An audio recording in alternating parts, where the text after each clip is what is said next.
Marcus Chen had spent 3 years drifting through the Outer Rim territories aboard his modified cargo hauler, the Wanderer, and he was tired of talking to himself. The loneliness had become a physical ache in his chest, worse than any injury he'd sustained during his military service. Every port he visited was filled with alien species who regarded humans with suspicion, fear, or outright hostility. The galaxy had not been kind to humanity since first contact. Humans were known as the Chaos Bringers, a species that solved problems through violence and unpredictability. Most civilized worlds barely tolerated human traders, and friendship was an impossible dream. Marcus had tried countless times to connect with other species, only to be met with cold professionalism at best and death threats at worst. As he sat in the pilot's seat, staring at the swirling colors of hyperspace through his viewport, Marcus made a decision that would change everything. He pulled up his star charts and selected a destination he'd never considered before. The Kepler Station, a massive trading hub in neutral space where dozens of species conducted business. It was dangerous for humans, but Marcus didn't care anymore. He was going to make a friend, even if it killed him. The Wanderer dropped out of hyperspace near Kepler Station, and Marcus marveled at the sight. The station was enormous, easily 50 kilometers across, with docking bays that could accommodate everything from tiny courier ships to massive cargo vessels. Ships of every design imaginable moved in carefully orchestrated patterns around the station, their hulls gleaming in the light of the nearby star.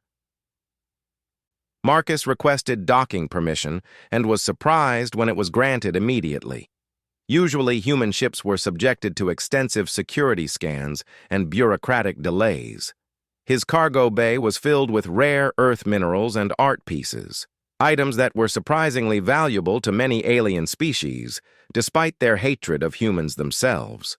The docking bay was bustling with activity. Marcus watched through his cameras as dock workers of various species unloaded cargo from other ships.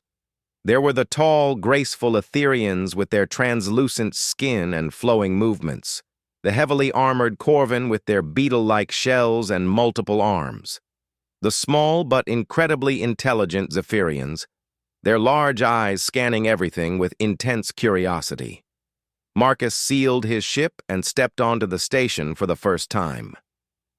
The artificial gravity was slightly lighter than Earth standard, and the air had a faint, metallic taste that his suit's filters couldn't quite eliminate. He pulled up his hood to partially conceal his human features and made his way toward the main trading floor. The main floor of Kepler Station was a marvel of engineering and organization. Massive holographic displays showed commodity prices, shipping schedules, and news from across the galaxy. Beings from dozens of species moved through the crowded space, conducting business in a mixture of languages and communication methods.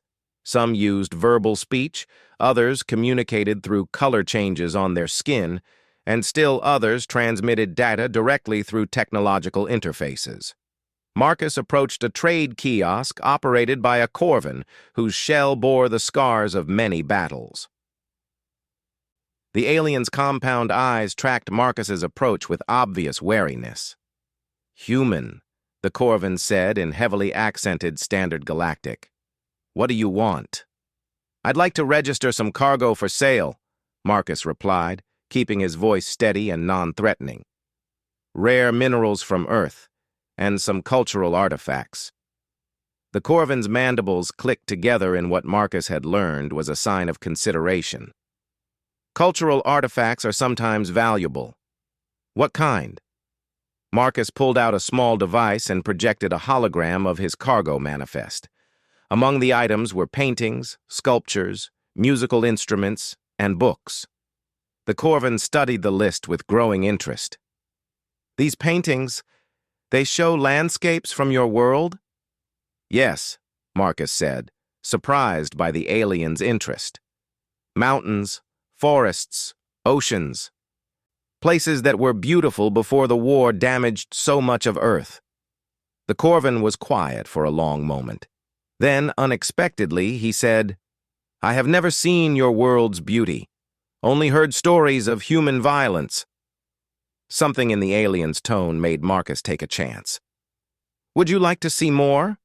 I have detailed recordings of Earth's landscapes in my ship's computer. Natural wonders, peaceful places." The Corvin's eyes widened, and several other aliens nearby turned to stare. A human offering to share something personal with an alien was almost unheard of. The Corvin looked around nervously, then made a decision. "I would be interested. My name is HFY. I have worked trade routes for many cycles, but I have never seen beauty from the Chaos-Bringer world." "I'm Marcus," the human replied, extending his hand. After a moment's hesitation, HFY reached out with one of his forearms and awkwardly grasped Marcus's hand. It was the first time in years that Marcus had touched another sentient being in friendship rather than combat. Over the next few hours, Marcus showed HFY recordings of Earth's most beautiful locations: the Grand Canyon's vast expanses, the northern lights dancing across polar skies, rainforests teeming with life, and coral reefs beneath crystal-clear oceans. HFY watched in fascination, asking questions about everything he saw. "Your people create such beauty," HFY said finally. "Why are you known only for destruction?" Marcus thought carefully before answering. "Because when we're threatened, we fight harder than anyone expects. But when we're not threatened, we create, we explore, we love. Most species never see that side of us." Word of their unlikely friendship spread quickly through the station. Within a day, other aliens began approaching Marcus with curiosity rather than fear. A young Zephyrian named Kix asked to hear human music. An elderly Etherian called Luminara wanted to know about human philosophy and art.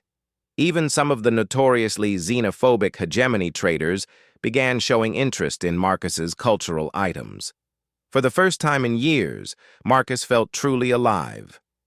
He spent days on the station, sharing stories, learning about other cultures, and building genuine connections. His cargo bay became an impromptu cultural exchange center where beings from across the galaxy gathered to learn about humanity's peaceful side. But Marcus's activities had not gone unnoticed by everyone. In the shadows of the station, representatives from several major powers watched his every move with growing concern. The Corvin Military Collective, the Etherian Council, and the Zephyrian Science Consortium all had agents aboard Kepler Station, and they were filing reports that would soon reach the highest levels of galactic government. Humans were dangerous because they were unpredictable and violent. But a human who could inspire friendship and cooperation across species lines? That was potentially far more dangerous than any human warship. As Marcus prepared to leave the station after a week of the most fulfilling social interaction of his adult life, he had no idea that his simple quest for friendship had set in motion events that would shake the foundations of galactic civilization. Emergency council meetings were being called on a dozen worlds. Military commanders were reviewing contingency plans, and in the deepest vaults of the Galactic Archive, ancient warnings about humanity were being studied with new urgency. HFY and several other aliens had asked to stay in contact with Marcus, wanting to continue their cultural exchanges. Marcus had agreed enthusiastically, planning regular visits to stations and worlds throughout his shipping route. He thought he was just making friends. He had no way of knowing that he had just become the most dangerous human in the galaxy, not because of what he could destroy, but because of what he could build. As the Wanderer jumped to hyperspace, carrying its small cargo of remaining trade goods and its human pilot's dreams of a more connected future, emergency transmissions were already racing across the galaxy. The message was simple, but terrifying to those who received it. Code Red Alert. Human demonstrates capacity for interspecies alliance building. Recommend immediate containment protocols. Marcus hummed an old Earth song as he flew through hyperspace, planning his next visit to see his new friends. Behind him, the galaxy began to mobilize against a threat they had never imagined, a human who sought only friendship, but whose success could change the balance of power forever. 3 months after leaving Kepler Station, Marcus Chen had become something unprecedented in galactic history. A human with friends scattered across 12 star systems. His shipping route had expanded far beyond simple cargo runs. The Wanderer now carried carefully curated cultural packages between worlds, facilitating exchanges that had never happened before. On Corvin Prime, HFY War had established a small gallery displaying human art alongside traditional Corvin shell carvings. The exhibit drew massive crowds, many seeing human creativity for the first time. On the Zephyrian research station of Neo Centauri, Kixnell had formed a study group dedicated to analyzing human music and its mathematical properties. Even Luminara had convinced the Etherian Council to allow a small human cultural center on their homeworld.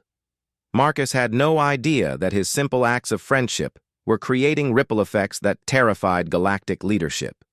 Every connection he made, every cultural bridge he built, represented a crack in the carefully maintained system that had kept humanity isolated and contained for decades. The crisis meeting on the neutral world of Concordia brought together representatives from the 5 major galactic powers for the first time in over a century. The chamber was a masterwork of diplomatic architecture, designed to accommodate the varied physical needs of different species while maintaining absolute equality. The Corvin delegation sat in their reinforced gravity wells. The Etherians floated in their energy fields. The Zephyrians huddled in their climate-controlled pods. The crystalline Vorthak resonated in their harmonic chambers, and the gas-breathing Nexari swirled in their atmospheric containment suits. Fleet Admiral Kex Tool of the Corvin Military Collective opened the emergency session. His battle-scarred shell bore the marks of countless conflicts, including several against human forces. Fellow council members, we face an unprecedented threat. Reports from across the galaxy confirm that a single human has achieved what our xenopsychologists claimed was impossible: genuine cross-species friendship. The Etherian representative, Council Prime Vel Andra, flickered with patterns of deep concern. Our analysts have studied the phenomenon. This human, designation Marcus Chen, has created emotional bonds with members of 17 different species. Our models suggest this is just the beginning. The mathematics are disturbing, added Chief Researcher Yix Cole of the Zephyrian Science Consortium. If this pattern continues to spread, we could see fundamental changes in galactic social structure within a single generation. The Vorthak delegate, a being whose crystalline form pulsed with harmonic frequencies, resonated its concerns. Harmonic analysis confirms destabilization of established order. Human friendship capacity exceeds all projections. But it was the Nexari representative, swirling in their gaseous containment, who voiced what everyone was thinking. This human threatens the foundation of galactic civilization. For 800 years, we have maintained peace through controlled isolation. Each species in its place, interactions limited to trade and formal diplomacy. If humans can forge genuine friendships across species lines, others may follow. The result would be chaos. Meanwhile, Marcus was completely oblivious to the storm he had created. He was currently on Zephyr 7, a mining colony where his friend Kixnell had invited him to attend a music festival. The festival had been expanded to include human musical traditions, creating an unprecedented fusion of artistic styles. Marcus sat in the audience watching as Zephyrian musicians with their large, sensitive ears attempted to play human instruments. The result was unlike anything either species had created alone. The mathematical precision of Zephyrian composition combined with human emotional expression created something entirely new and beautiful. "Your music confuses our computers," Kixnell said, settling beside Marcus on the specially designed human-compatible seating. "It follows patterns we can analyze, but contains elements that seem to come from emotion rather than mathematics." "Maybe that's the point," Marcus replied, smiling as a young Zephyrian struggled with a guitar. Human music isn't just about the notes. It's about what we feel when we play them. Kicksnell's large eyes blinked in the rapid pattern that indicated deep thought. This explains much about human unpredictability. You make decisions based on feeling as well as logic. Sometimes more feeling than logic, Marcus admitted. That's probably why most species think we're dangerous. Are you dangerous? Kicksnell asked directly. Marcus considered the question seriously. When we're threatened, yes. Humans will fight harder and more desperately than most species expect, but when we're not threatened, when we're happy and secure, we're probably the most social species in the galaxy.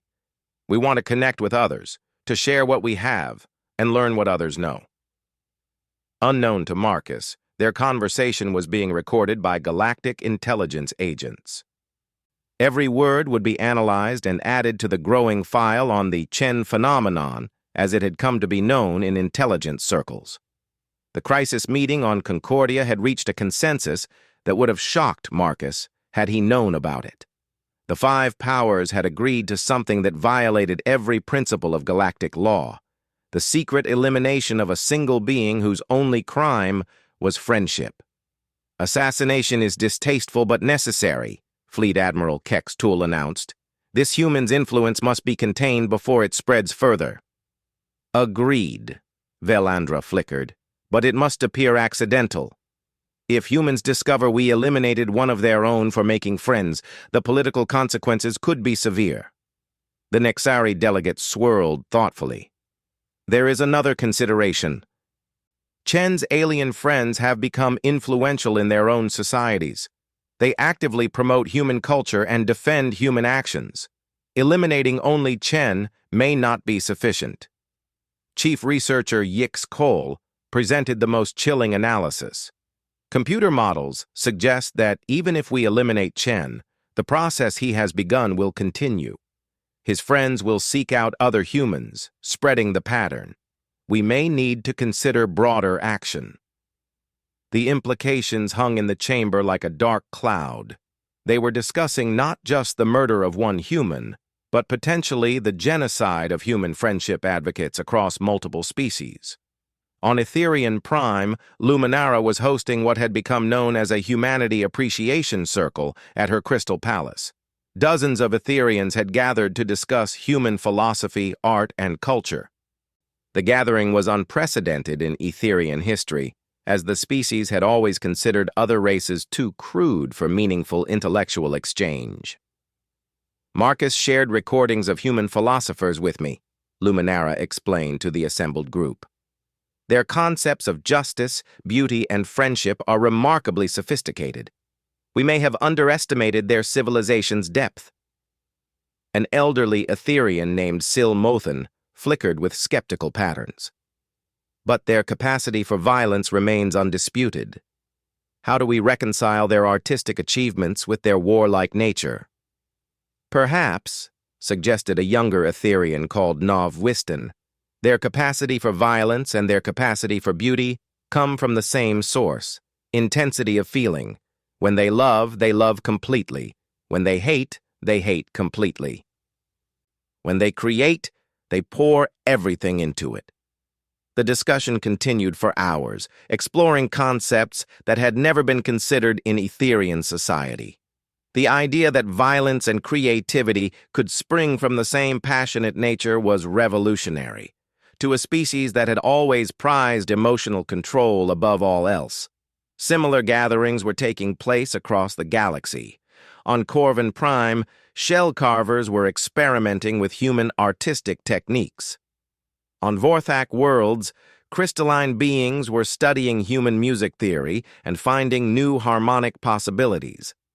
Even the gas-dwelling Nexari had begun to appreciate human poetry about wind and sky. But the most significant development was happening on a small trading station in the neutral zone. Marcus had arranged to meet several of his friends there, including Thekvor, Kicksnell, and Luminara. It was meant to be a simple reunion, a chance for his friends to meet each other and continue their cultural exchanges. What Marcus didn't realize was that this gathering represented something that had never happened before in galactic history. Beings from multiple species coming together not for trade or diplomacy, but purely for friendship and cultural exchange. The political implications were staggering. As Marcus's ship approached the station, he was excited about the reunion. He had prepared gifts for everyone. Corvin shell paint for Thekvor's art projects, mathematical music compositions for Kixnell, and rare philosophical texts for Luminara. He was looking forward to seeing how his friends would interact with each other. But hidden among the normal traffic approaching the station were ships that didn't appear on any official manifest. Sleek, advanced vessels from the 5 major powers, carrying operatives tasked with preventing a gathering that could change the galaxy forever. The assassination teams had their orders: eliminate Marcus Chen and make it look like an accident. But as they watched the station through their sensors, observing beings from multiple species working together to prepare for a human's arrival, some of the operatives began to question their mission. Commander Vex Toran, a Corvin Special Forces officer, watched as his own people worked alongside Etherians and Zephyrians to prepare decorations for Marcus's visit. His military training told him that humans were dangerous enemies who needed to be contained or eliminated. But the evidence before his eyes suggested something entirely different. "Sir," his communications officer reported, "the target has just docked. Should we proceed with the operation?" Vex Toran hesitated, watching as Marcus emerged from his ship and was immediately surrounded by friends from multiple species. The human was laughing, embracing aliens who would normally fear his very presence, sharing gifts and stories with the enthusiasm of a child. For the first time in his military career, Commander Vex Toran wondered if he was about to make a terrible mistake.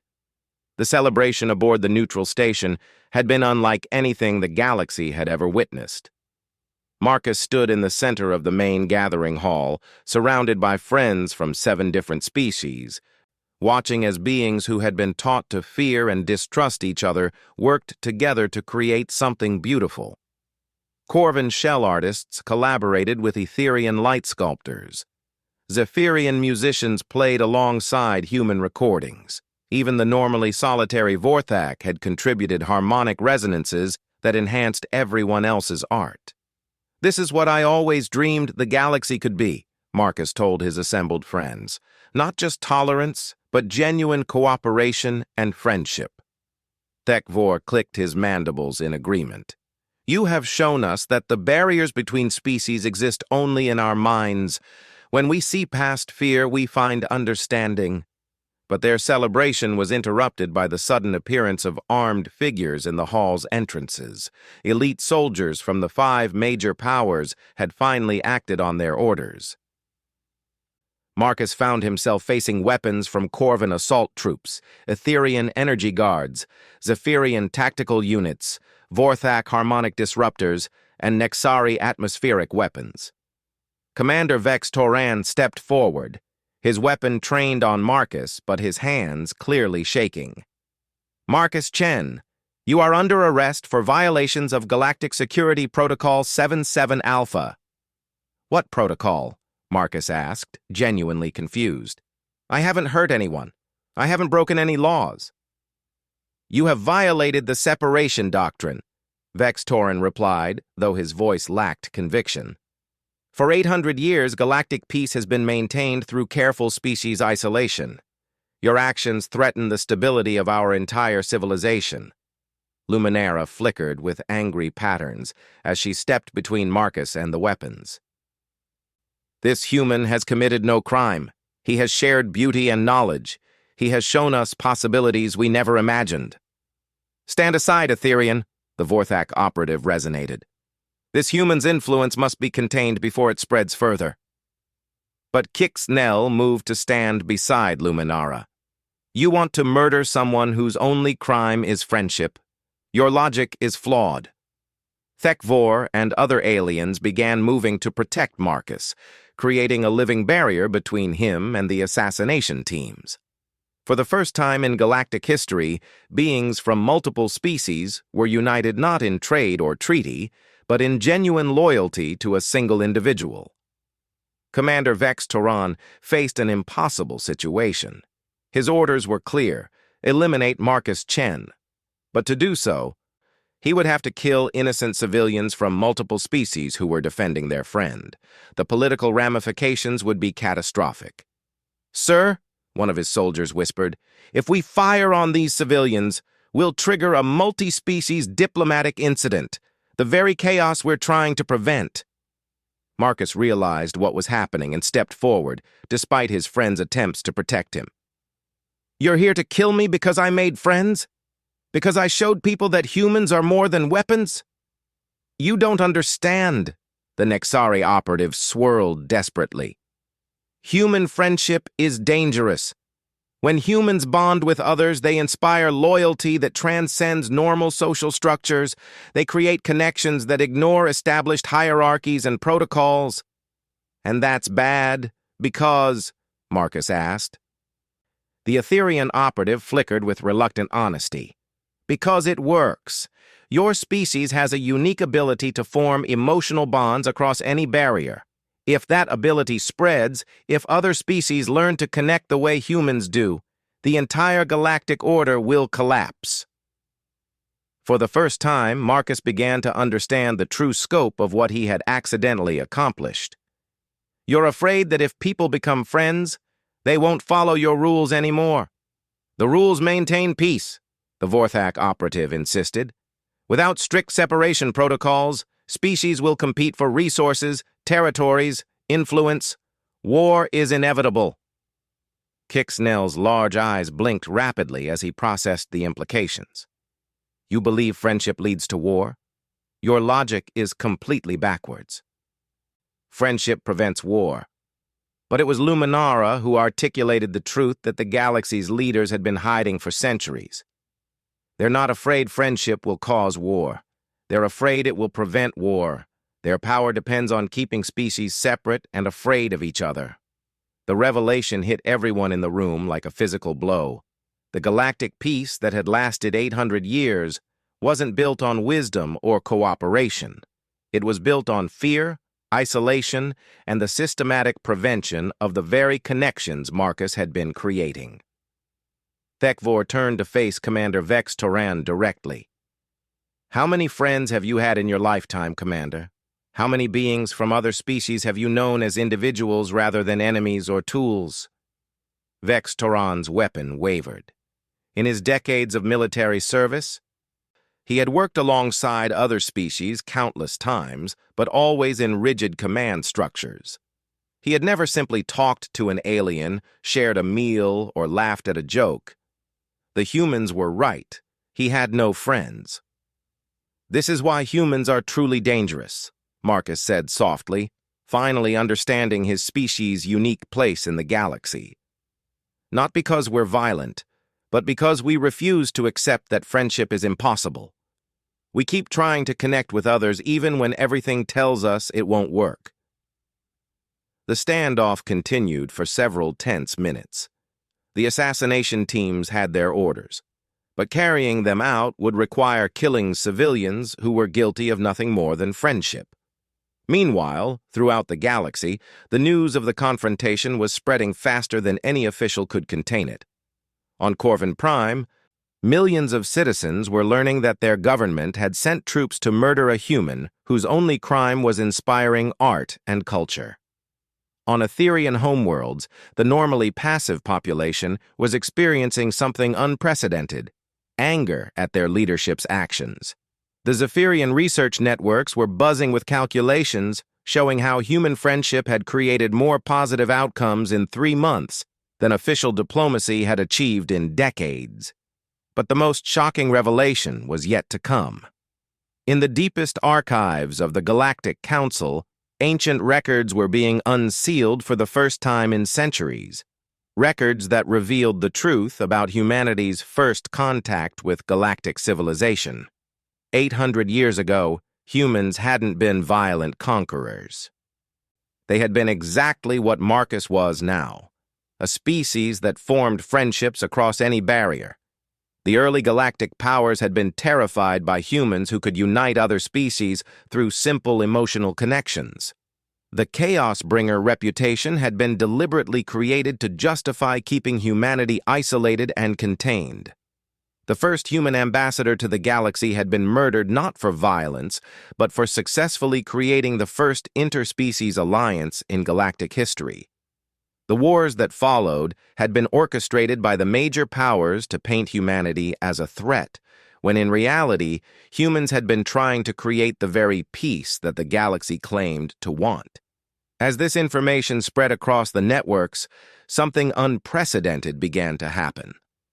On dozens of worlds, beings from different species who had been inspired by Marcus's example began seeking each other out. The barriers that had kept species separate for 8 centuries began crumbling as individuals chose friendship over fear. Commander Vex Toran received an emergency communication that changed everything. "Sir, we're receiving reports from across the galaxy. Spontaneous interspecies gatherings are forming on 17 worlds. The population is demanding answers about the Chen situation. Orders are, withdraw immediately and return to base." The assassination teams began backing away, but the damage was already done. The secret was out. The galaxy knew that their leaders had tried to murder someone for the crime of friendship. Marcus looked around at his friends, at the soldiers who were reluctantly withdrawing, at the recording devices that had broadcast the entire confrontation across the galaxy. "I just wanted to make friends," he said simply. "I was lonely." But Luminara understood the greater truth. "You have done something far more important than making friends. You have shown the galaxy what we could be." In the months that followed, the galaxy transformed in ways no one could have predicted. The separation doctrine was abolished after massive popular uprisings on every major world. For the first time in 8 centuries, beings from different species could meet freely, share cultures, and form genuine connections. Marcus became an unlikely celebrity, but he used his fame to establish friendship centers throughout the galaxy. These became places where any being could learn about other species, share their own culture, and form the kinds of connections that had been forbidden for so long. The major powers tried to maintain their authority, but their foundation had crumbled. When beings from different species could work together and support each other, the old systems of control through separation became impossible to maintain. Within a year, the galaxy saw its first interspecies colonies, where beings from multiple worlds lived and worked together by choice. Art, music, science, and philosophy flourished as different species shared their knowledge and creativity. The greatest irony was that the peace the old system had claimed to protect became stronger than ever. When species were friends rather than strangers, conflicts were resolved through communication rather than warfare. The military machines that had dominated galactic politics for centuries found themselves with no purpose. Marcus often reflected on the strange journey that had brought him from a lonely cargo pilot to the being who had accidentally revolutionized galactic civilization. He never sought power or glory. He had simply wanted friends. But perhaps that was exactly what made it work. Humans, with their seemingly foolish insistence on connection and their refusal to accept that friendship was impossible, had shown the galaxy something it had forgotten, that the bonds between individuals could be stronger than any government, any protocol, or any carefully maintained system of fear. In seeking friendship, Marcus had found something far greater. He had found the key to a galaxy where beings could choose cooperation over isolation, love over fear, and connection over control. The old powers never forgave humanity for destroying their carefully ordered universe. But across the galaxy, trillions of beings from hundreds of species had learned the most important lesson Marcus had to teach, that sometimes the most dangerous thing you can do is simply reach out your hand in friendship. And in the end, that was exactly what shocked every star system most of all.